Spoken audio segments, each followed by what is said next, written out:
Hey world, it's being want to come back with another video. Family, this video here is, I'm not a pessimist, I'm a realist.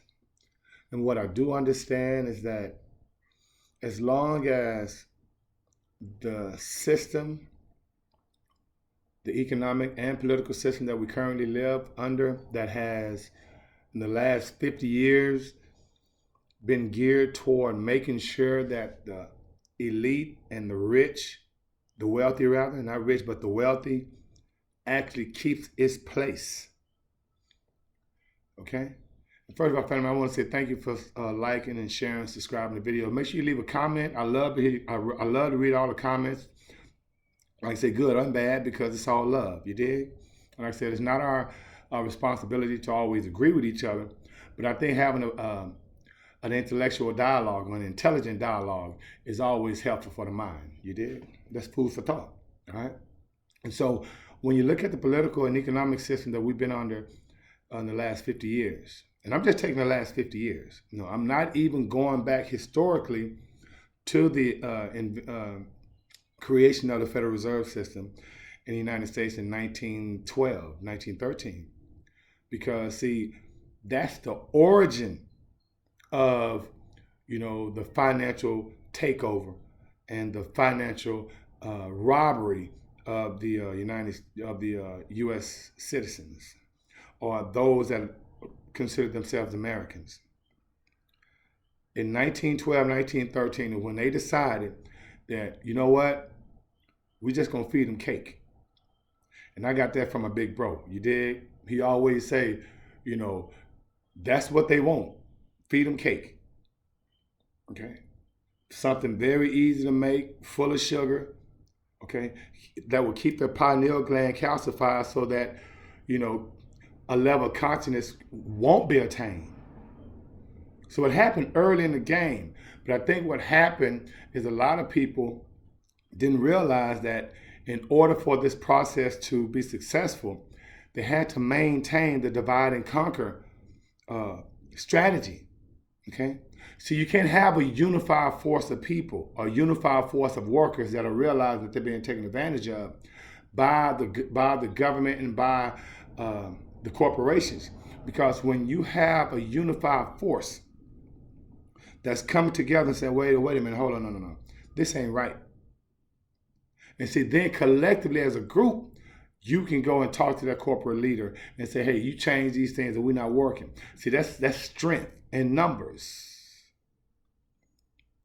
But when you incorporate the divide and conquer strategy, i.e., Democrats, Republican, i.e., Christians, Muslims, i.e., black, white, i.e., rich, poor. And so you continue, because remember, the type of negative stereotypical images and stereotypical perceptions that are out there are only out there because of things that either you were taught at home, because of what you saw on the television, okay? Because you watch these different TV programs that program your thought process.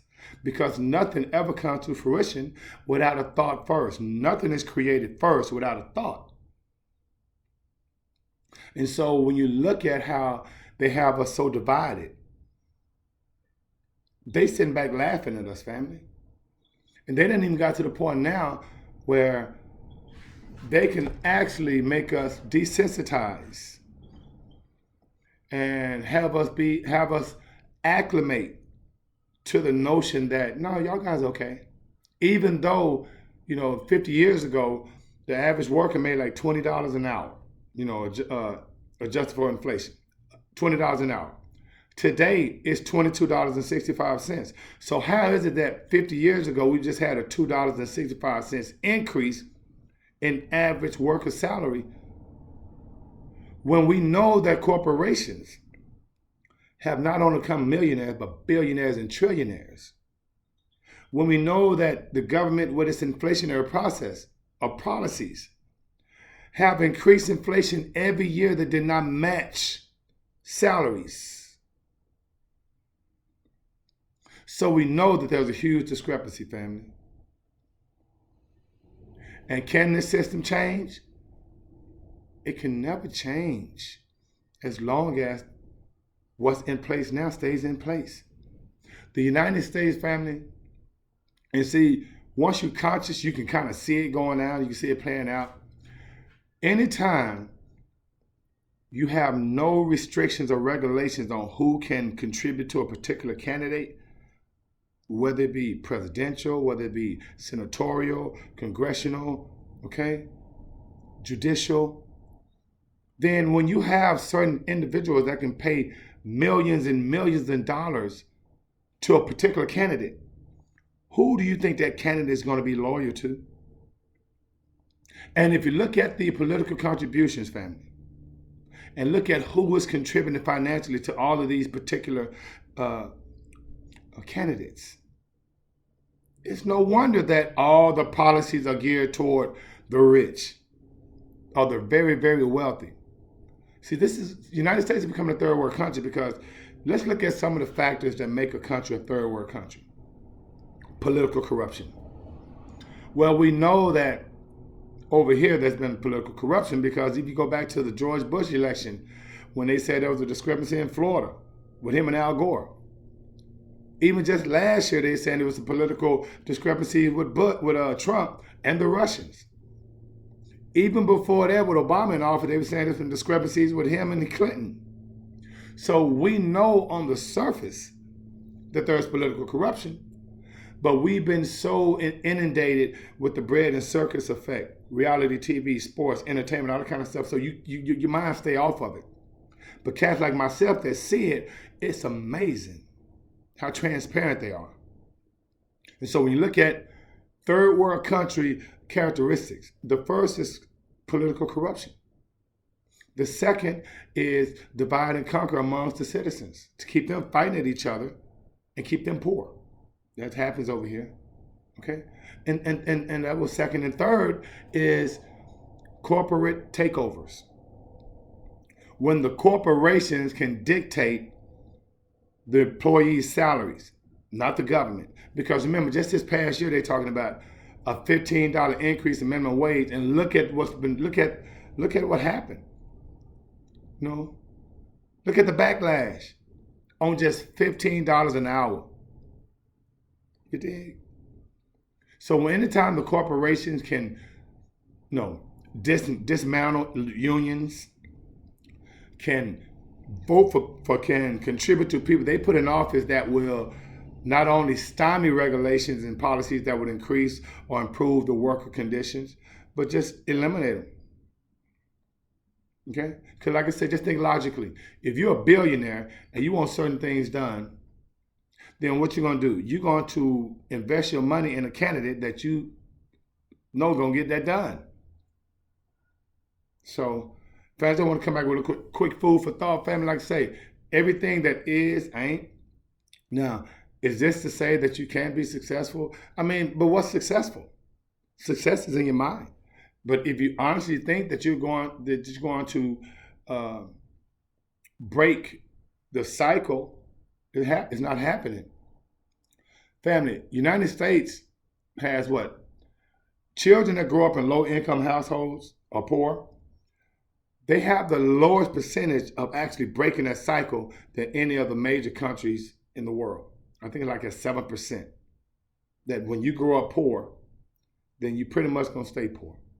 And when you have a system in place where the government can spend three quarters of the money from the budget on the military and none on the people, when you live in a country where you know that there's a huge discrepancy with how they treat certain groups of people.